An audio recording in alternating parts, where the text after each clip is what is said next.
안녕하세요. 네, 지퍼노무입니다. 자, 이번 시간에는 7월달에 고수밭에 꼭 해줘야 될 우리 병해충 방지에 대해서 제가 여러가지로 어떤 해충들이 얘네들을 괴롭히고 또 어떻게 방지를 하면 그런 해충들을 예방할 수 있는지 거기에 대해서 제가 한번 알아보는 시간을 갖도록 하겠습니다. 자, 여기 이제 저희 이제 그 하우스 고추밭입니다. 자연 조건에 장애를 받지 않고 우리가 고추를 키울 수가 있는 그런 장점이 있어요. 왜냐면 물을 줄 때 물을 주고 싶을 때 물 주고 영양제도 주고 싶을 때 주고, 그리고 해충들이 좀 더 보시면 있는 그물망들이 있다 보니까 일로 오기가 상당히 이제 그런 이제 바깥에 있는 이런 해충들이 안으로 들어오기가 상당히 이제 힘든 부분들이 있어요. 그만큼 좀 더 많이 해충들이 덜 들어오는 방법이 있는데, 요런 땅 밑에라든지 또 이런 또 문을 열 때 이런 틈 사이로도 해충들이 들어옵니다. 자, 들어오는데 우리가 7월 달에도 여러분들이 노지랑 하우스랑 동일해요. 동일한데 어떤 거를 해줘야 되는지 제가 거기에서 말씀을 드리도록 하겠습니다. 지금 보시면은 이렇게 지금 고추가 열심히 지금 잘 크고 있어요. 보시면은 밑에서부터도 이렇게 지금 그저 하면 붉게, 하우스는 원래 좀 빨라요. 예, 그래서 이렇게 지금 붉게 되고 방아다리 첫 번째부터 해서 두 번째도 이렇게 방아다리 다리마다 이렇게 지금 열매들이 이렇게 지금 이제 달리고 있습니다. 예, 달리고 있어요. 보이시죠? 이렇게 지금 상당히 많이 달리고 있는 상태인데, 요때 이제 여러분들이 해줘야 될 게 뭐냐면, 첫 번째는 여러분들 하우스나 노지나 우리가 6월 7월 요 시기에 무조건 해줘야 되는 게 첫 번째가 진딧물 방지입니다. 자, 진딧물은 우리가 이 고추나무에다가 관련된 여러가지 오이 모자이크 바이러스라든지 바이러스 계열의 문제를 발생을 하는 게 그 매개체 곤충이 진딧물이에요.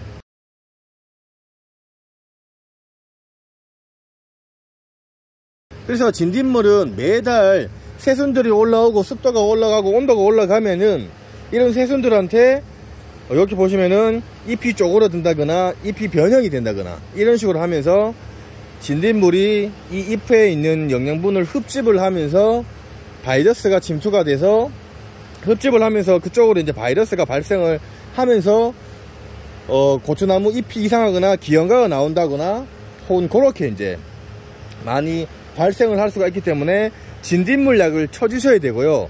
그리고 특히나 하우스 같은 경우에는 두 번째가 뭐냐면 총체벌레 종류 중에서도 꽃노랑 총체벌레가 우리 칼라병, 조금이나마 도움이 되셨으면 지퍼농부 구독하기 무료입니다. 구독하기 이렇게 눌러주시고요.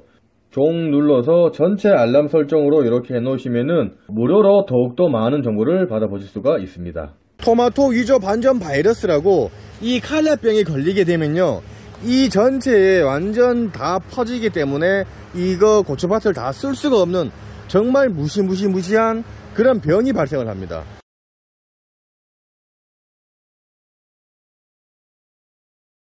자, 그래서 꽃노랑 총체벌레를 잡아 주셔야 되는데, 여러분들이 친환경 자재는 사용을 하셔야 되는데, 친환경 자재가 장기적으로 많이 친환경 자재 같은 경우에는 꾸준히 계속 줘야 되고, 효과는 일반 농약보다는 효과가 조금 떨어지는 경향이 있기 때문에 그건 여러분들에 맞춰 갖고 사용을 하셔야 되고, 꽃노랑 총체벌레가 어디 들어가 있냐면 보통 이렇게 요 꽃 속에 있어요. 꽃 속에 요 꽃, 예, 꽃 속에 요렇게 지금 보시면은 요 지금 기어다니죠. 예, 요게 여러분들 보시죠. 요게 꽃노란 총체벌레들이 이렇게 지금 기어다니고 있는 요런 지금 상태입니다. 요런 꽃노란 총체벌레를 잡아줘야 돼요. 이게 노지에는 조금 더 노지보다 하우스가 더 심해요. 지금 보이시죠? 그래서 요거를 오늘 저희도 총체벌레 약을 꾸준히 쳐서 이걸 방지를 해줘야 됩니다. 지금 이렇게 많이 바글바글 거리고 있어요. 얘네들은 육안으로 봤을 때도 상당히 많이 있기 때문에 얘네들을 잡아줘야 되는데, 요런 애들 같은 경우에도 친환경 자재든지 일반 농약을 사용하시면 되고요. 이거를 치실 때도 이 보시면 꽃이 위로 향하고 있는 게 아니고 아래를 향하고 있잖아요. 그렇기 때문에 그 약대 노즐을 밑에서 위로 해서 이쪽으로 꽃 안쪽에다가 약이 분사가 될 수 있도록 그 각도를 맞춰줘야 꽃노랑 총체벌레를 최대한 줄여서 확실하게 잡을 수가 있습니다. 이걸 요 상태로 계속 놔두게 되면은 요 자체 내에 칼라병이 발생을 해서 하우스 자체 내에 퍼져서 고추 농사를 망치게 되는 그런 상황이 발생을 하면은 정말 진짜 가슴 아픈 일이 발생하기 때문에 이런 부분들을 여러분들이 꼭 방제를 해 주셔야 되고요. 자, 세 번째가 뭐냐면 요 시기가 되면은 이 고추나무에 요 보시면 여러분들 지금 여기는 하우스 자체 내라서 덜한데 일반 노지 같은 경우에는 여기에다가 보시면 뭐 한 번씩 들어와서 한번 예찰을 해 주셔야 돼요. 이런 우리 풋고추에다가 여기 구멍을 내서 갉아먹는 담배 나방이 빈번하게 발생을 합니다.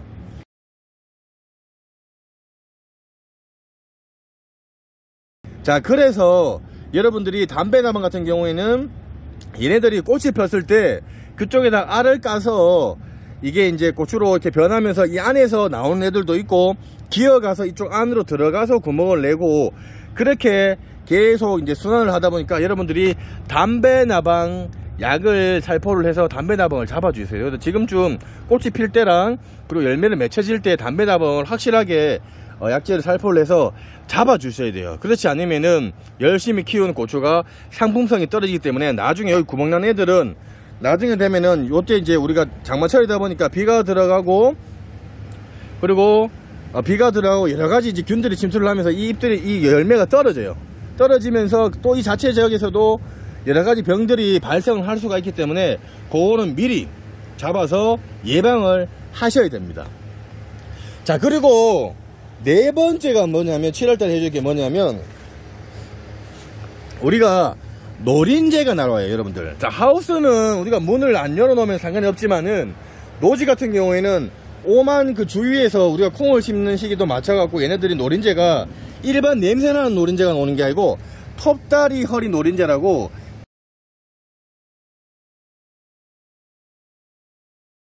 그 노린재가 이쪽에 와서 고추 열매를 찝어서 흡집을 해요. 그러면 고추 열매가 기형가가 변합니다. 기형가로 변해요.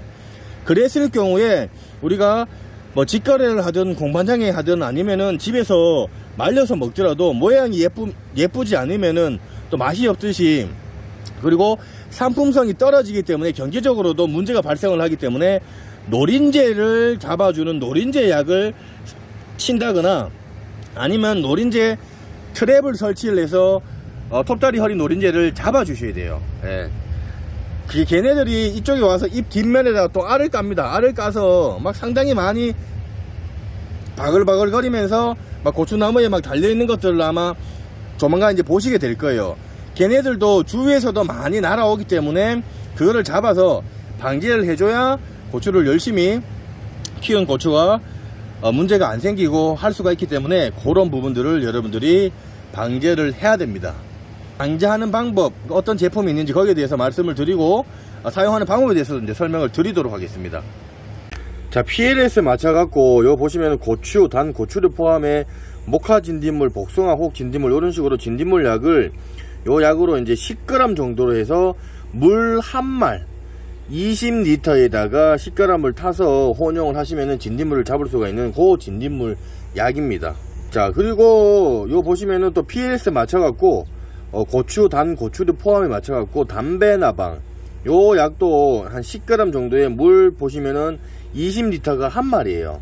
우리 그 한 마리에다가 등짐지는 거기에다가 10g을 타서 쳐 놓으시면은 담배나방을 잡는데 도움을 되는 그런 이제 약들입니다. 자, 요 시기에는 이렇게 고추 탄저병에도 이제 탄저가 지금 습하고 하면 발생을 할 확률이 지금 많이 높아요. 그래서 미리 예방약으로 요 탄저약을 한 10일 간격이든 15일 간격으로 요걸 치셔야 되는데 치는 양은 요거 물 한 말에 10ml입니다. 요 10ml를 물 한 말에 타서 사용을 하시면은 탄저병을 오는 걸 좀 예방을 할 수가 있는 그런 이제 약재입니다. 전착제를 한 이유가 뭐냐면 약효 상승을 많이 도와주고 침투력 향상 그리고 효과를 2배 정도 이렇게 올려줄 수가 있는 게 이제 전착제의 역할을 합니다. 그래서 이런 약들을 같이 넣어주면은 상당히 약값을 좀 줄이고 있고 또 장기적으로 효과가 있는 그런 거기 때문에 이렇게 해서 이제 혼용을 하시면은 도움이 됩니다. 자, 그리고 마지막으로 뭐냐면 우리가 7월달이든 고추를 심고 나서부터 고추를 수확하기 전까지 뭘 해줘야 되냐 하면 꾸준히 수분 관리도 잘 해줘야 되겠지만은 우리가 아미노산이라든지 칼슘, 붕소 그 미량 요소들을 꾸준히 한 10일 간격으로 얘네들한테 줘야 돼요. 예전에는 우리가 여기에다가 밑비를 넣고 그리고 추비를 꾸준히 주면서 수세를 올리고 많은 열매를 달려고 했는데, 이제는 하우스 같은 경우에는 관수 시설이라고 이렇게 지금 관수 시설 설치를 해서 물이라든지 영양 공급을 꾸준히 해줄 수 있도록 설치를 합니다. 요즘 노지에도 이렇게 지금 하고 있는 추세예요. 왜냐하면 매년 가뭄도 심하고 이렇다 보니까 물 공급이랑 영양 공급을 제대로 못 해줄 수가 있기 때문에 이렇게 관수 시설을 해서 아미노산을 본인이 만들어서 꾸준히 하는 게 돈을 제일 저렴하게 할 수가 있고, 그리고 요때 7월달 같은 경우에는 고추가 이제 낙가가 되거나 고추 열매가 떨어지는 경우가 많이 발생을 합니다. 자, 그렇기 때문에 칼슘이랑 붕소를 적절하게 같이 혼합을 해서 한 10일 간격이라든지 주기적으로 줬을 경우에 덜 떨어지고, 또 칼슘을 흡수했을 경우에 이런 고추 열매들이 세포벽이 튼튼해지면서 병도 덜 발생을 할 수 있도록 면역력이, 이제 사람을 치면은 면역력이 올라간다고 생각을 하시면 돼요. 그렇게 주면서 뿌리가 발육이 잘 돼야 되기 때문에 미량 요소들도 같이 해서 주기적으로 줬을 경우에 고추 열매가, 고추꽃이 덜 떨어지면서 다 열매화가 되면서 또 많은 양의 고추를 수확할 수가 있는 장점들이 있어요. 그렇기 때문에 마지막으로 영양 공급을 꾸준히 여러분들이 10일 간격으로 해줬을 경우에 열심히 고추는 성장을 할 수가 있기 때문에 그런 부분들을 참고를 하시면 좋을 것 같습니다. 자, 이렇게 해서 제가 7월 달에 해주면 좋은 병해충 방지에 플러스 한 5가지 정도로 여러분들한테 말씀을 드렸습니다. 이제 고추가 이제 한두 개씩 이제 익어가다 보니까 더욱더 열심히 잘 키워서 잘 한번 키워보도록 하겠습니다. 자, 보시면서 궁금한 사항이 있으시면 댓글 남겨놓으시면 제가 상세하게 설명을 해드릴 거고요. 조금이나마 도움이 되셨으면 저희 지포농부 구독하기와 좋아요 공적은 무료입니다. 네, 구독하기, 좋아요 부탁드리겠습니다. 감사합니다.